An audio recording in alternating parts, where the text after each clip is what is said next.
Gaurko musika zuzenean saio egiteko Iruñerrira etorri gara. Bertan Sorkari taldeko lagunak ditugu zain argitaratu berri duten Hutsune diskoa besapean.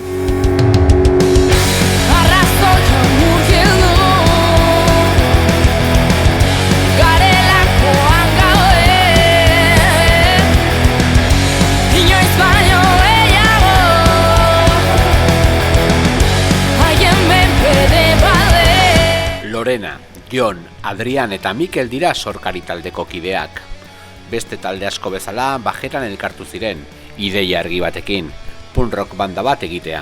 2017an hasi ginen elkartzen, eta 2018ko apirilean eman genuen lehenengo kontzertua. Ordurako uste du ja 3-4 abesti genituela edo 3 abesti proiektu ez, geroan aldatuak izan direnak guztiak uste dut.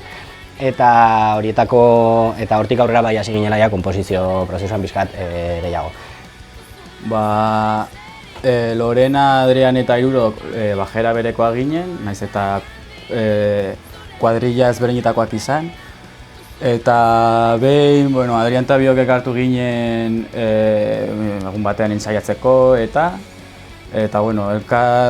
gustoko genuen estrikaia taldea eta horrelako zerbait egitea erabaki genuen. De Capaces, Kuraia eta orduan Lorenari esan genion animatzen zen, eta gero Joni komendatu genion eta animatu zen. Igual Mikele komentatu duen bidetik ez, ni izan nintzen azkenekoa taldean edo proiektuan sartzen, eta nirekin erraza izan zen konbentzitzea egia esan, nire izan ziaten Kuraia antzeko zeo zer egin nahi zutela, Kuraia estrikaiaren antzekoa ez, eta ni gabeza azkenean.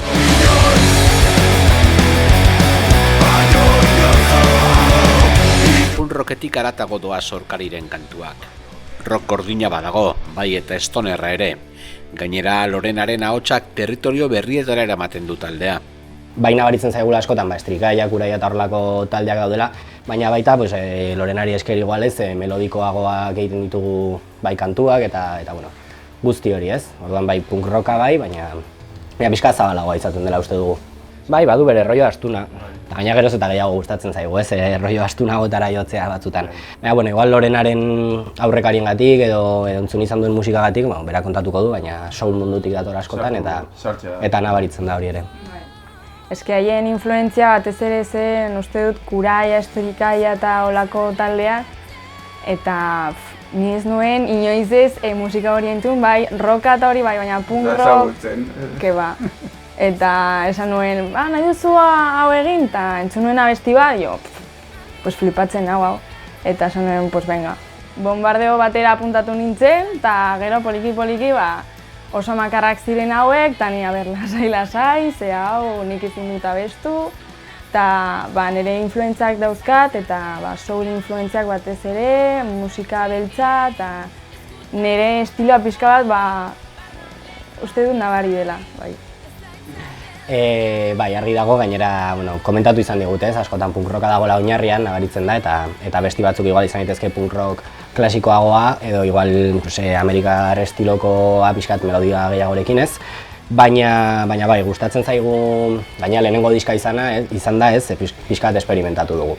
Eta horretan saiatu gara, hor daude Kilima kantua esaterako ez, astuna dela, nabaritzen da bai stoner klasikoa dela eta beste motatako influentziak ere ditugula nabaritzen da azkenean, ez? Horren mixa izan da egin dugun diska hau. Esaterako, bakoitza bere etxean hasi da bere proiektuak egiten, edo abestiak, eta esaterako ni hasi naiz astunago egiten. Eske estilo aldetik uste dut debate oso luzea dagoela gure artean. Daukagu gustu bakoitzak oso ezberdinak. Batzuk badira punkarragoak, beste batzuk lasaiagoak, poperagoak ere badaude, beste batzuk stonerragoak, orduan pixka bat da batalla bat batzuetan konposeratzerakoan, en plan hau abiadura gehiegi, beste bat hau abiadura gutxiegi, hau popera gehiegi edo orduan ez dakit nola joango den, baina nik uste dut bai gauzak aldatuko direla edo beste modu batera ze esperimentatu dugu Jonek esan duen bezala eta uste dut esperimentatzen jarraituko dugula.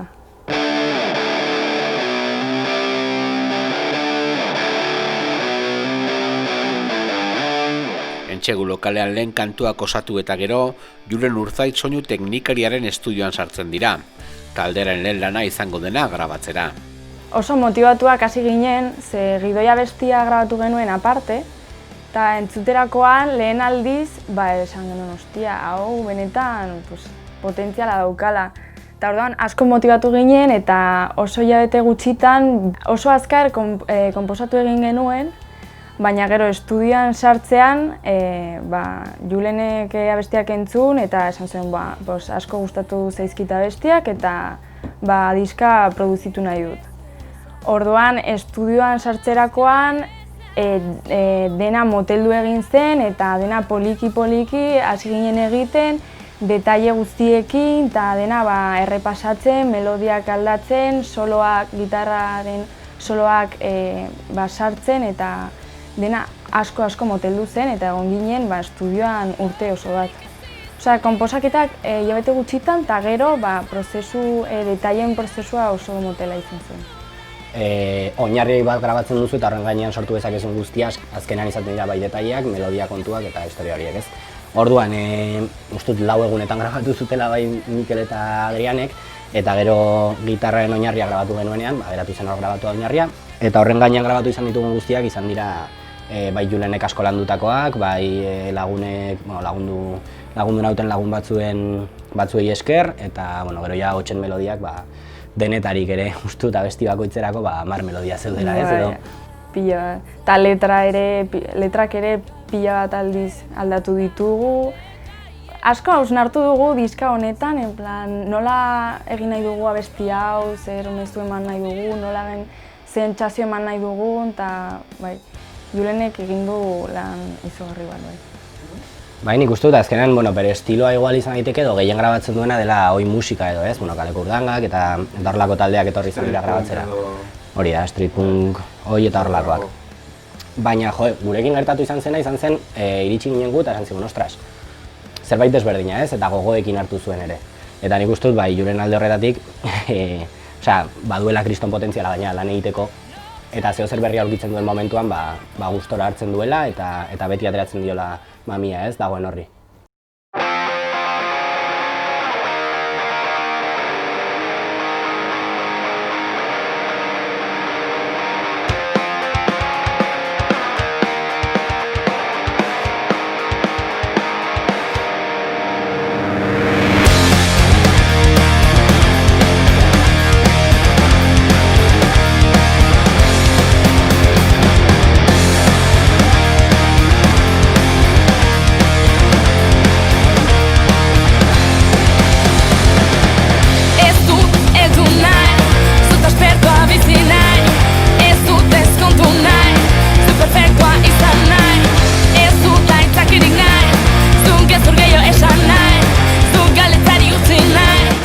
Izeneko disko hau ez abestiarekin hasten da. Kantu zuzena da, erabatekoa, lehen akordetik muturreko bat. Mezu zuzena duen kanta bat, berez letra ez da simbolikoa, da oso zuzena eta zehatza. Eta uste dugu gainera mezu horrekin hastea polita dela diska bat, ez? Askotan komentatzen dira disketan beste motatako gai batzuk, baina guk zuzena esaten dugu gaizue. Hau ez, eta hemendik aurrera sortu dugun guztia, izan da ere gero diskan aurkitu diren kontu desberdinak. Letra hori gaina Lorenak esan zuen zuzenean, nik egin nahi dut horrelako abesti bat, eta azkenean uste dugu itxura oso txukun hartu duela kantak, bai melodia aldetik eta bai letra aldetik gutxienez. Letra aldetik eske abesti asko baziren oso simbolikoak eta metafora askorekin, eta esan nuen, egin behar dugu hau zuzena eta nik ere sentitzen dudana eta letra agian punkarragoa bat. Osea, musikalki ez, baina letra uste dut bai. Dela, ez eta hau zergatik eta hausnarketa bat egin eta ez esan baietz guztiari baizik eta galdetu zure buruari ze pasatzen ari den zure inguruan. Azaldu gabe zarritak para bakarra ikune. Diskoko beste letretan ordea, erantzunak baino galderak daude. Letra irekiek dira, entzulegoa pentsarazteko idatziak. Eske gai askoi buruz hitz egiten dugu eta kritika asko egiten ditugu, baina batez ere da autokritika bat eta galdera irekiak uzten ditugu. Bada abesti bakoitzean, batzuetan, hausnarketa propio bat, autokritika bat, eta azkenean abestia gelditzen da nolabaiteko ez daukala erantzunik. Uste erantzun ezak badauka hor zerbait jendeari ere animatzeko zer gertatzen ari da, ez dizut erantzunik emango, baina zuk bilatu behar duzu. Eta horregatik ere bada diskaren izenburua Hutsune bertatik dator. Galdera horien erantzunik eza dakarren hutsune hori, hutsune pertsonala. Bai, mahai gainean hausnarketak jartzen ditugu, gazteon jokabide eta ez dakit aspektuak zalantzan jartzen ditugu eta entzuleek ondorioak atera dezatela aukera ematen dugu.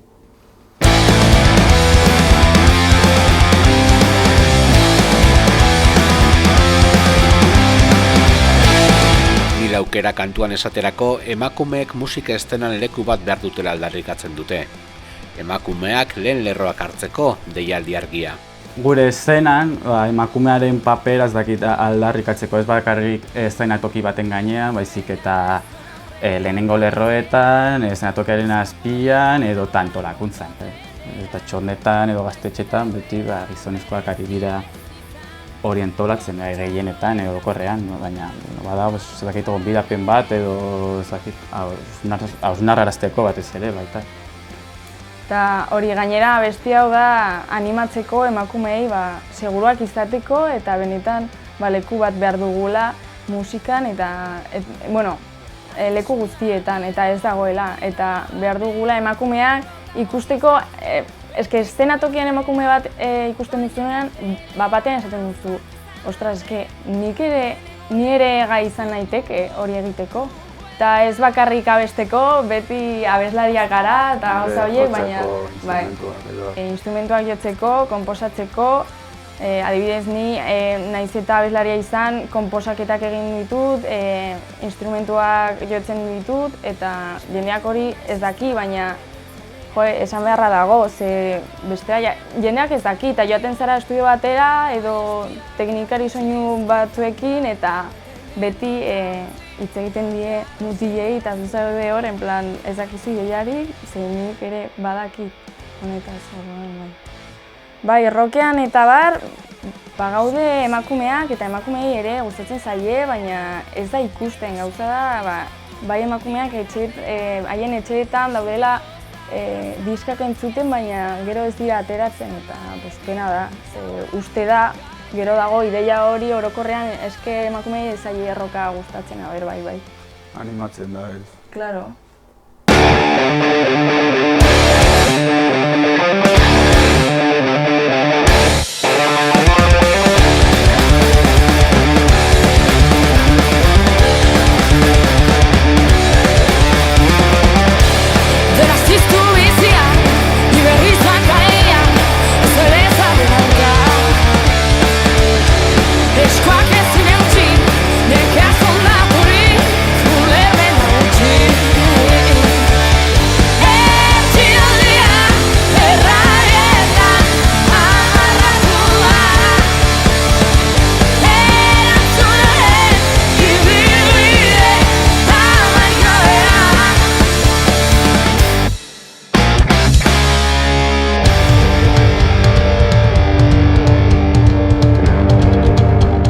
Diskoaren kredituetan Iruñerriko eta Euskal Herriko eszena lokala bultzatzen duten talde, kolektibo eta gaztetxeak eskertzen dituzte.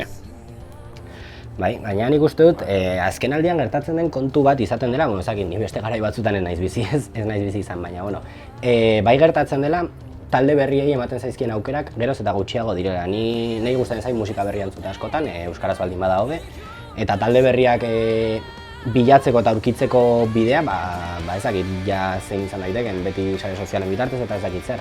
Baina nik uste dut bai askotan jendeak erabiltzen duela gaur egun bere denbora, probesten du, ez, disfrutatzeko, eta disfrutatze hori badaki nola lortu musikaren bitartez, orduan ezagutzen duen hori entzuten du orokorrean. Guri gertatzen zaiguna da berriak garela, eta askotan ez garela sartzen erosotasun puntu horretan. Orduan nik gutxienez gonbidatzen dut jendea bai belarriak irekitzera eta hori guztia musika berria entzuteko, ze azkenean plazer hori ere musika berrian aurkituko du. Ematea pauso hori talde berriei. Hori da. Gainera Iruñerriko eszena geroz eta potenteago dago, oso aberatsa da, eta gainera konfinamendu garaian eta ez dakit zenbat taldeek, gu bezala diska aurkeztu zuten, Burutik, Ezurte, Smog, txotnak edo gaztetxeen batik ez balitz, ez dakit zer gertatuko zen gurekin, eske bestela, ez dugu beste aukerari. Gure kabuz ala hil, eske bestela ez dago besterik.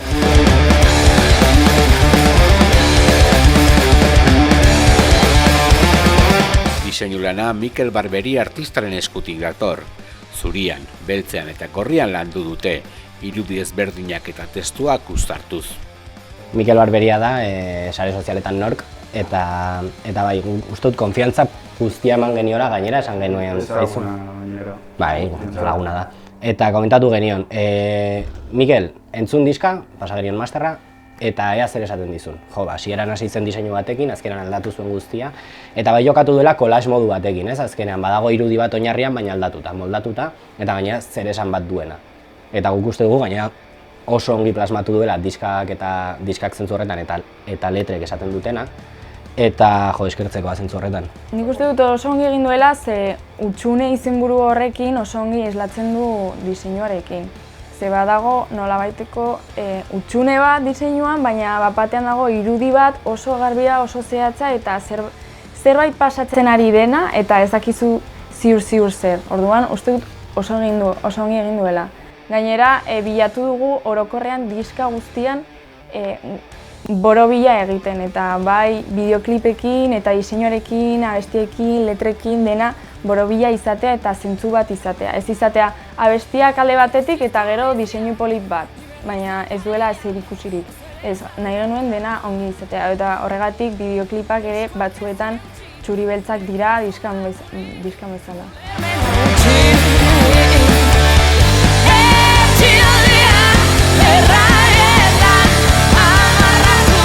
Zuzeneko emanaldietarako agertoki txikiak nahiago dituzte. Jendea eta taldea parez pare diren leku magiko horiek. Nik uste dut iritzi amankomuna dugula guztiok batez ere, bai, eszenatoki altuak oso politak dira, baina eszenatoki txikiak ematen duen berotasuna, nik uste dut ez dela konparagarria. Baina, nik uste dut bai, tabernetan eta horrelako lekuetan egin ditugun kontzertuak azkenan izaten dira feedbacka jasotzeko momentu honena. Jasotzen duzu hemendik metro batera abesten ari dizun pertsona bat eta esaten duzu, ostras, ze gustora orain bai, ez? Eta hori beste eszenatoki batzuetan ez aurkitzen. Karo, beste eszenatokietan daukan alde hona da, jende asko ikusten zaituela eta hori. Amankomunean dugu hori, eszenatoki txikia, horretzako.